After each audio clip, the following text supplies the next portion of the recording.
Hi all, and welcome to another ACAC PE video. In this video, we're looking at a question that relates to analysing factors impacting on other factors. Again, as stated previously with all Analyse videos, that is an Analyse question, so we're following the three I's: the identify, the implication, and the impact. At the identify stage, there are three things you need to identify with your opening sentence. These are the two factors that you're going to be writing about. Is it a positive or negative impact?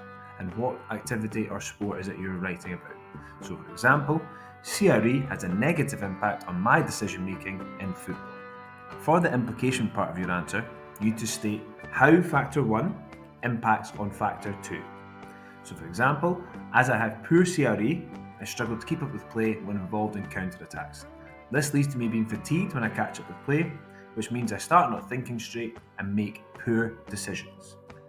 And then moving on to the impact, you then need to say how does factor 2 impact on your performance. So you've said how CRE impacts your decision making. How does decision making then impact on your overall performance?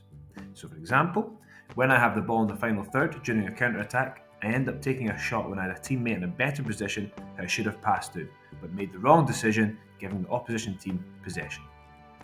An example question you might get would be something along the lines of analyse the impact physical factors can have on each of the three other factors during a performance. This would be worth 6 marks.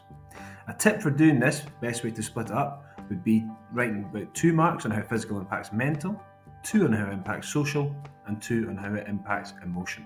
An example answer you'd have to the question would be putting all three parts together to identify implication and impact, which would gain you 1 mark. For example, CRE negatively impacts my decision making in football. As I have poor CRE, I struggle to keep up with play when involved in counter-attacks. This leads to me being fatigued when I catch up with play, which means I start not thinking straight and make poor decisions. When I have the ball in the final third, during a counter-attack, I end up taking a shot when I had a teammate in a better position who I should have passed to, but made the wrong decision, giving the opposition possession. We hope you found this information helpful. If you did, please subscribe to our YouTube channel. We have plenty more videos regarding all things physical education in Scotland. See you on the next vid.